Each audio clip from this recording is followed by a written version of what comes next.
Hello friend, welcome back to study wire YouTube channel. और ये विज्ञान का लेक्चर नंबर 6 है, जिसमें हम टोटल एमसीक्यू डिस्कस कर रहे हैं, जिसमें टोटल नंबर ऑफ क्वेश्चन 30 होंगे, 30।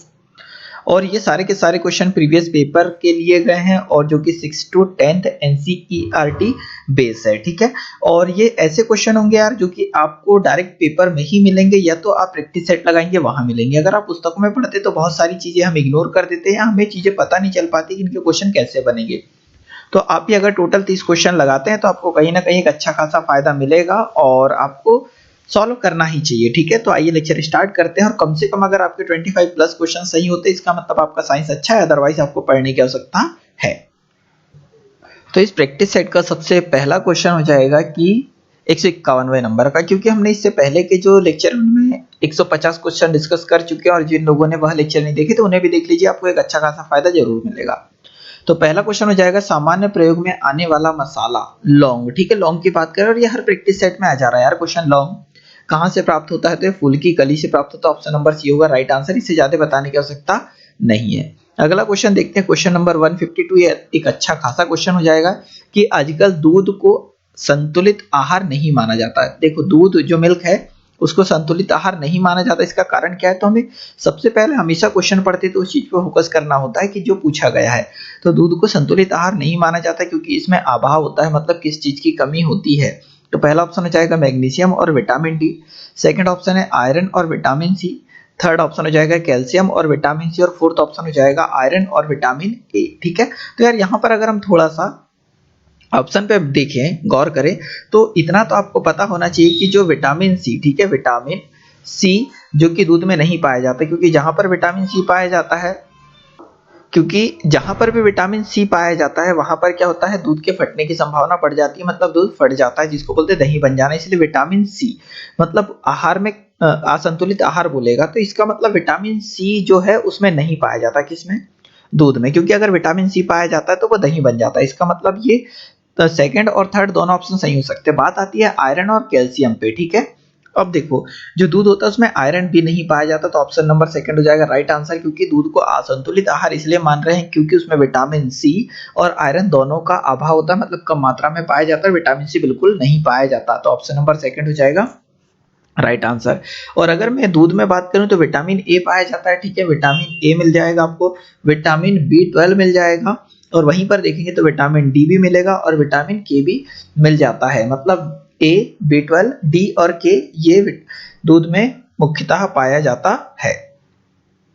अगला क्वेश्चन हो जाएगा क्वेश्चन नंबर 153 की समुद्र रोग। ठीक है, समुद्र रोग इस रोग का नाम है यार ये। ठीक है, समुद्र रोग जहाज की गति का किस पर प्रभाव के कारण होता है? ठीक है, तो समुद्र रोग जहाज पर जहाज की गति का किस पर प्रभाव के कारण होता है? तो पहला ऑप्शन हो जाएगा भीतरी कान पर, सेकंड हो जाएगा हृदय पर, थर्ड ऑप्शन हो जाएगा उदर पर, और फोर्थ ऑप्शन हो जाएगा आंखों पर। ठीक है, तो ऑप्शन नंबर सी हो जाएगा यहाँ पर राइट आंसर। ठीक है, अगला देखते हैं क्वेश्चन नंबर 154 की हम शरीर पर श्वेत रुधिराणुओं का मुख्य कार्य है। ठीक है, मतलब हम ये बोल सकते हैं कि जो हमारे शरीर में है वो डब्ल्यू श्वेत रुधिराणु का मतलब क्या हो जाएगा?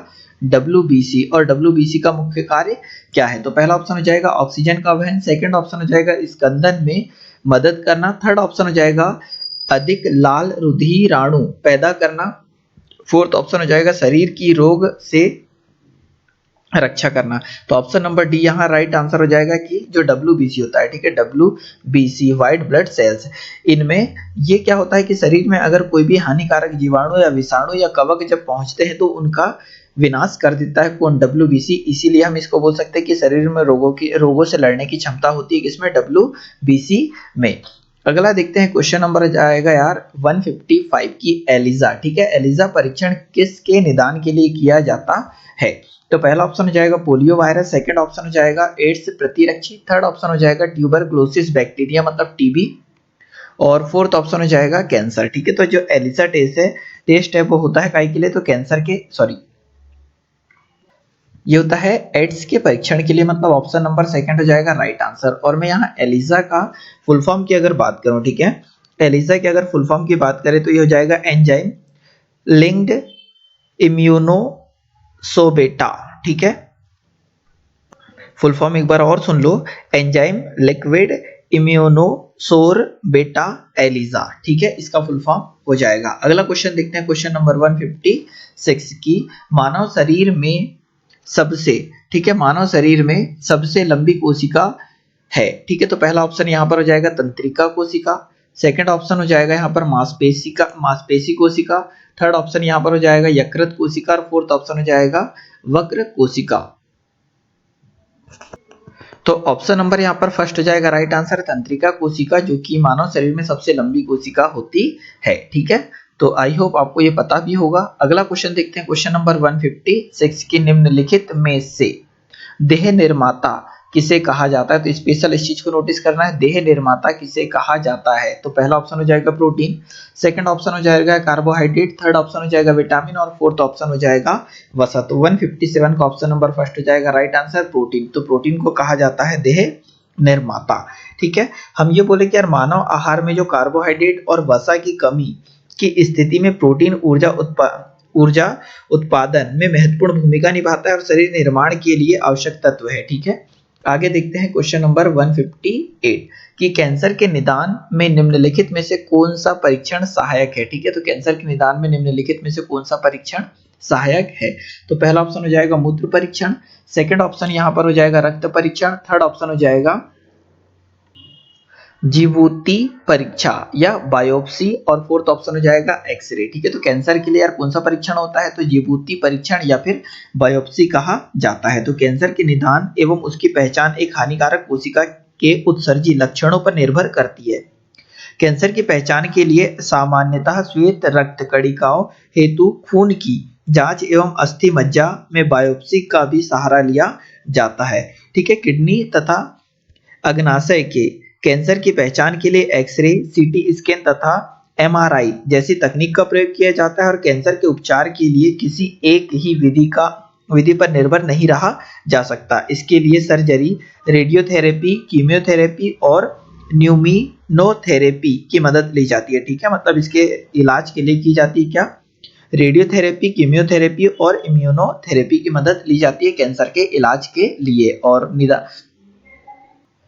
क्वेश्चन नंबर 159, ठीक है, निर्जलीकरण के दौरान आमतौर पर शरीर में किस पदार्थ की हानि होती है यार, ठीक है, मतलब किस चीज की कमी हो जाती है। तो पहला ऑप्शन हो जाएगा शुगर, सेकंड ऑप्शन यहाँ हो जाएगा सोडियम क्लोराइड, थर्ड ऑप्शन हो जाएगा कैल्शियम फास्फेट और फोर्थ ऑप्शन हो जाएगा पोटेशियम क्लोराइड, ठीक है। तो ऑप्शन नंबर सेकंड हो जाएगा राइट आंसर, सोडियम क्लोराइड की कमी हो जाती है निर्जलीकरण में। तो ऑप्शन नंबर सेकंड हो जाएगा राइट आंसर, ठीक है। अगर जल होता तो जल भी आंसर होता उसका।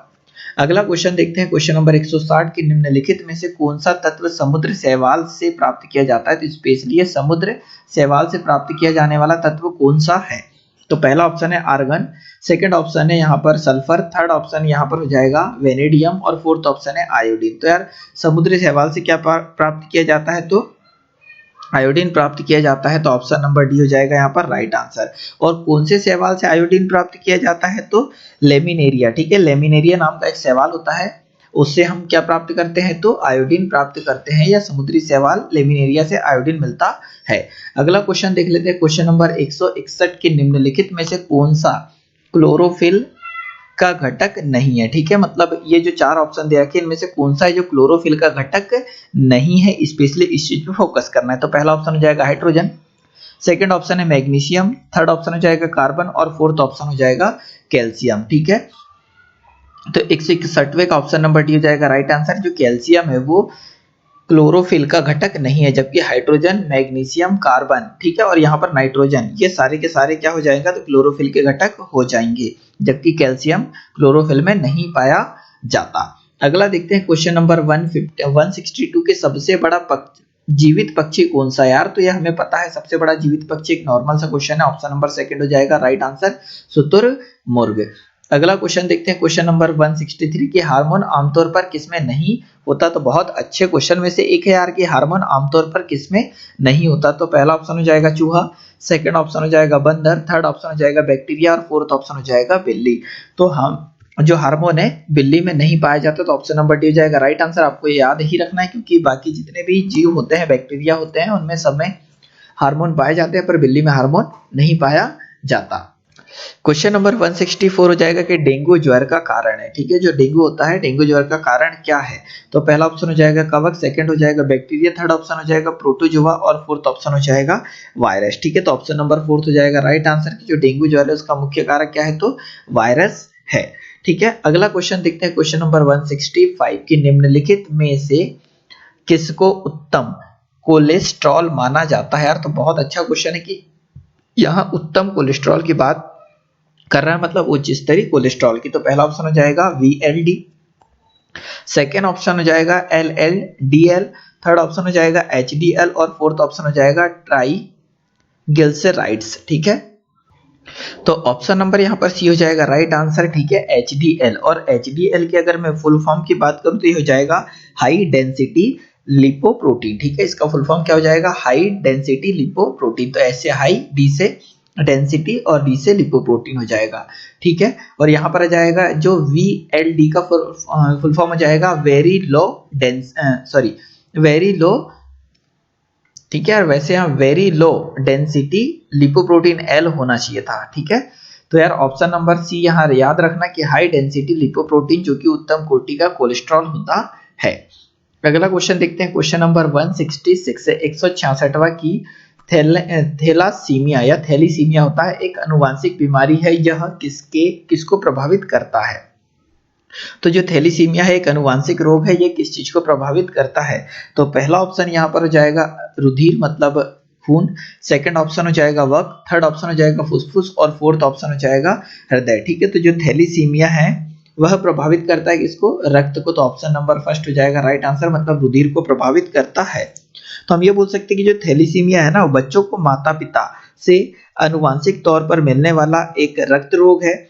इस रोग के होने पर शरीर में हीमोग्लोबिन का निर्माण की प्रक्रिया में गड़बड़ी आ जाती है। ठीक है, मतलब हम ये बोल सकते हैं कि जब थैलीसीमिया रोग होता है तो हीमोग्लोबिन के निर्माण में गड़बड़ी आ जाती है और ये माता पिता से बच्चों को प्राप्त होती है।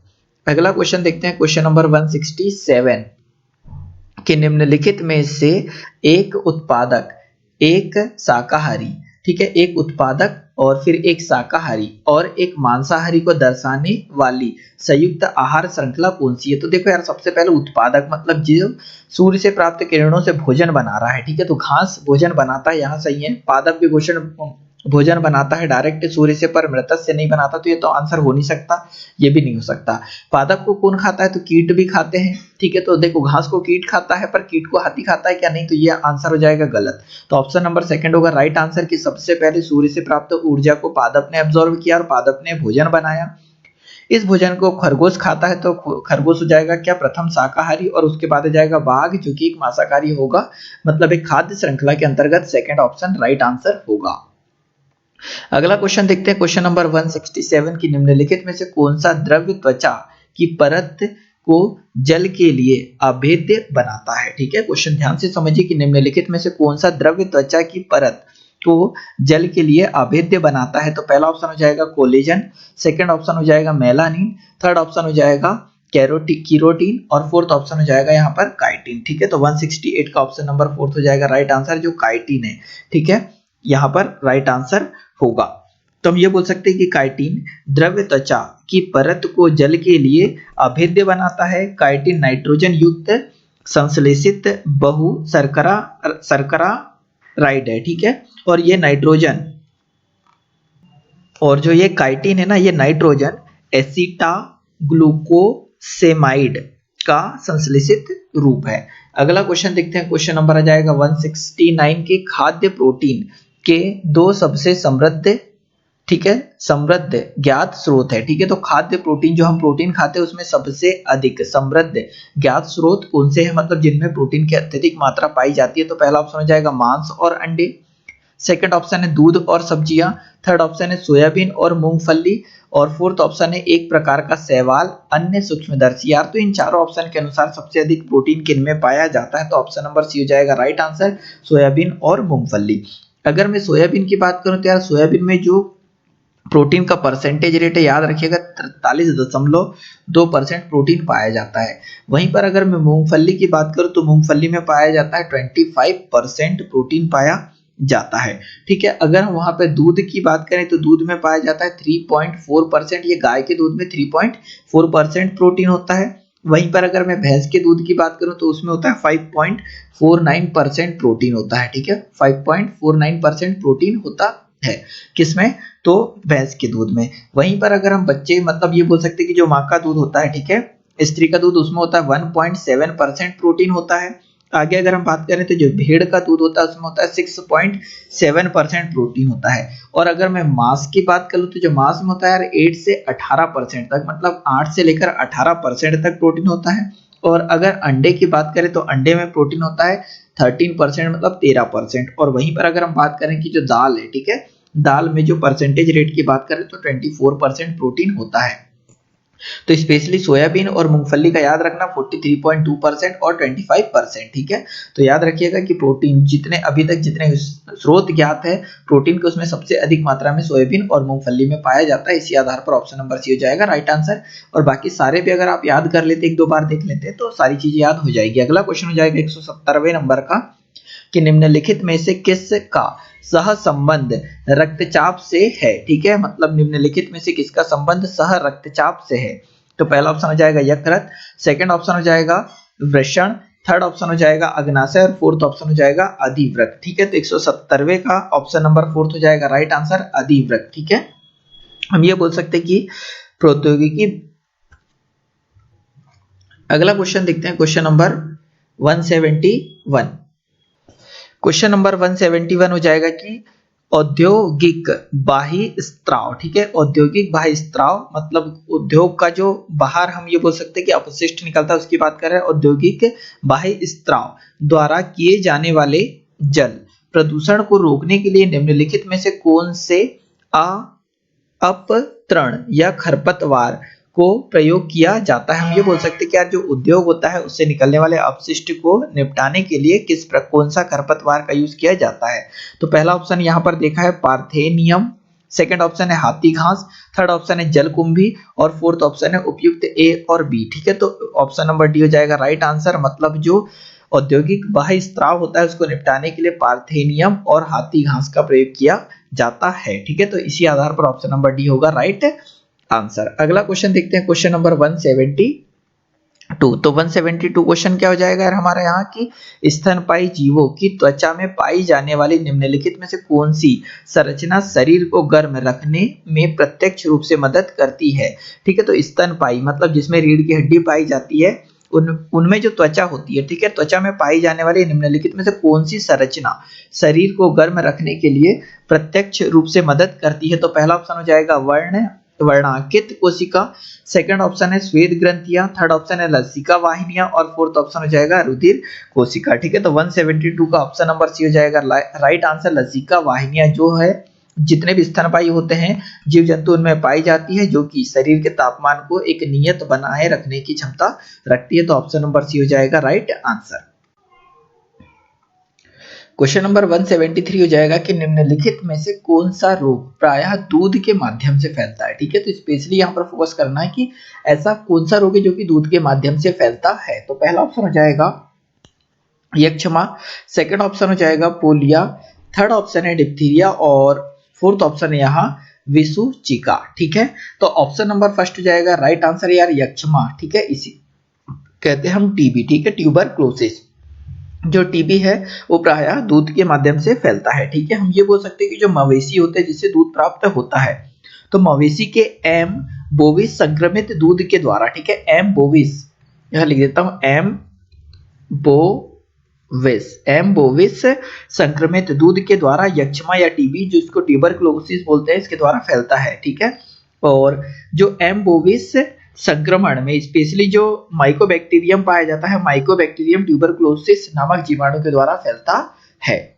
अगला क्वेश्चन हो जाएगा 174 नंबर का कि सौर ऊर्जा का सबसे बड़ा यौगिकीकरण कौन सा है। ठीक है, मतलब जो सौर ऊर्जा होती है उसका सबसे बड़ा यौगिकीकरण कौन सा है। तो पहला ऑप्शन हो जाएगा बैक्टीरिया, सेकंड ऑप्शन हो जाएगा प्रोटोजोआ, थर्ड ऑप्शन है कवक और फोर्थ ऑप्शन यहाँ पर हो जाएगा हरे पौधे। ठीक है, तो ऐसा कौन सा इन चारों ऑप्शन में से है जो कि सूर्य ऊर्जा से सबसे ज्यादा यौगिक का निर्माण करता है। तो ऑप्शन नंबर डी हो जाएगा राइट आंसर, जो हरे पौधे होते हैं। ठीक है, जितने भी हरे पौधे होते हैं वो सबसे अधिक, हम ये बोल सकते हैं कि सूर्य से प्राप्त ऊर्जा, वायुमंडल से CO2 और पृथ्वी से H2O लेकर क्या बनाते हैं, तो कार्बोहाइड्रेट का निर्माण करते हैं। तो हम यही बोलते हैं कि सबसे ज्यादा यौगिक का निर्माण कौन करते हैं, तो हरे पौधे। अगला क्वेश्चन देखते हैं, क्वेश्चन नंबर आ जाएगा 175। एक अच्छा सा क्वेश्चन है यार की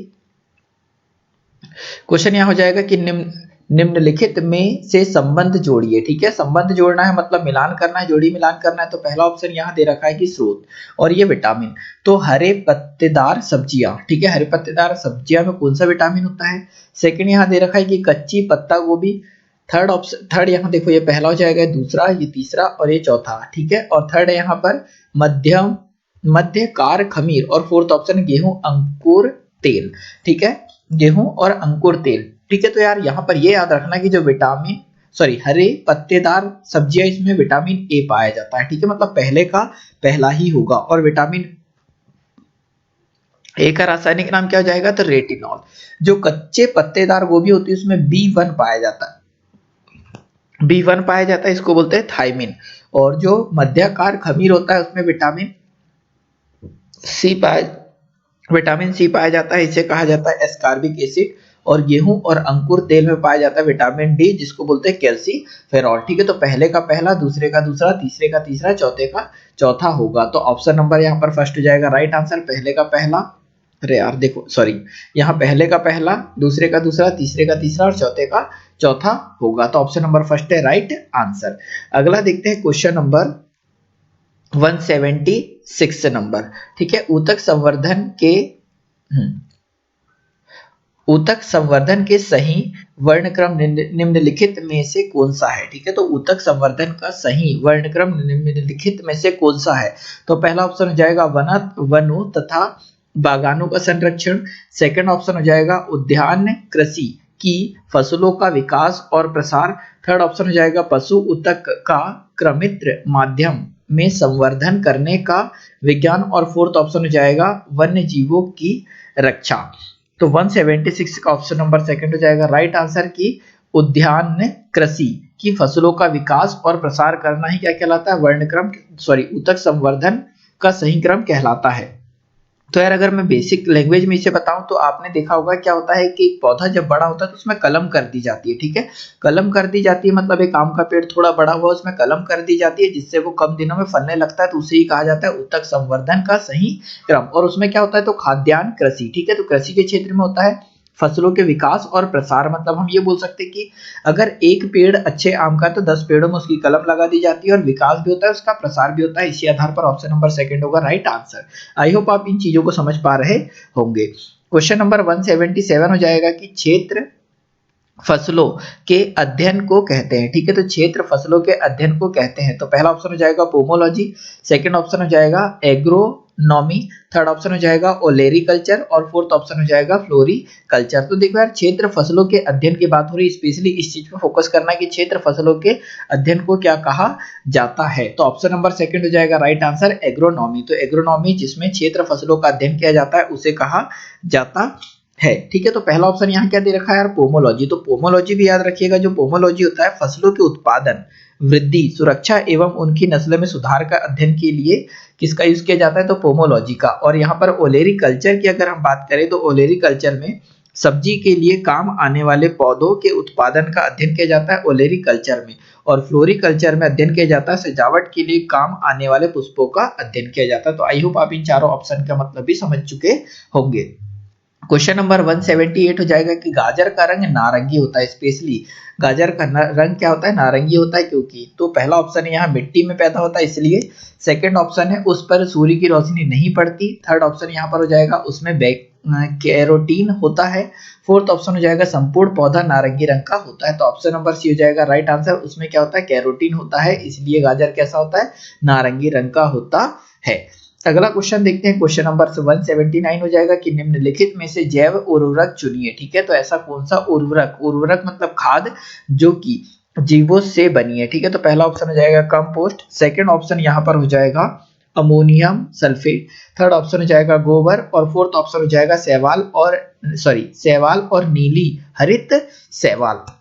तो 179 का ऑप्शन नंबर फोर्थ हो जाएगा राइट आंसर। ठीक है यार, 179 का फोर्थ ऑप्शन राइट आंसर होगा। मतलब जैव उर्वरक वातावरण में पाई जाने वाली नाइट्रोजन एवं भूमि में पाई जाने वाली फास्फोरस को पौधों तक पहुंचाकर कृषि को संवर्धित करते हैं। ठीक है, जैव उर्वरक के उदाहरण है नीली हरी शैवाल, हरी खाद, या फिर हम ये बोल सकते हैं एजोबैक्टर, राइजोबियम और साइनोबैक्टीरिया इत्यादि। ठीक है, अगला क्वेश्चन देखते हैं, क्वेश्चन नंबर 180 की संक्रामक रोग सार्स। ठीक है, SARS का पूरा नाम है। ठीक है, तो संक्रामक रोग सार्स का पूरा नाम है। तो यार हमने इसको पिछले लेक्चरों में भी कहीं ना कहीं डिस्कस करा है, तो इसका ऑप्शन नंबर सेकंड हो जाएगा राइट आंसर। ठीक है, सेवर एक्यूट रेस्पिरेटरी सिंड्रोम। ठीक है, SARS का सेवर एक्यूट रेस्पिरेटरी सिंड्रोम इसका फुल फॉर्म होगा। यार यहाँ पर ये स्पेलिंग गलत है ना, सिंड्रोम होगा। तो यार इस लेक्चर में तो इतना ही, अगले लेक्चर मिलेंगे। परंतु अगर जिन लोगों को पीडीएफ डाउनलोड करनी है तो हमारा टेलीग्राम ग्रुप है। ठीक है, स्टडी वायर के नाम से, स्टडी वायर जिस नाम से अपना चैनल है, इसी नाम से स्टडी वायर के नाम से टेलीग्राम ग्रुप है। फेसबुक ग्रुप भी है, आप फेसबुक से भी डाउनलोड कर सकते हैं और टेलीग्राम से भी डाउनलोड कर सकते हैं। ठीक है, तो अगले लेक्चर में फिर मुलाकात होगी। जब तक के लिए जय हिंद, जय भारत।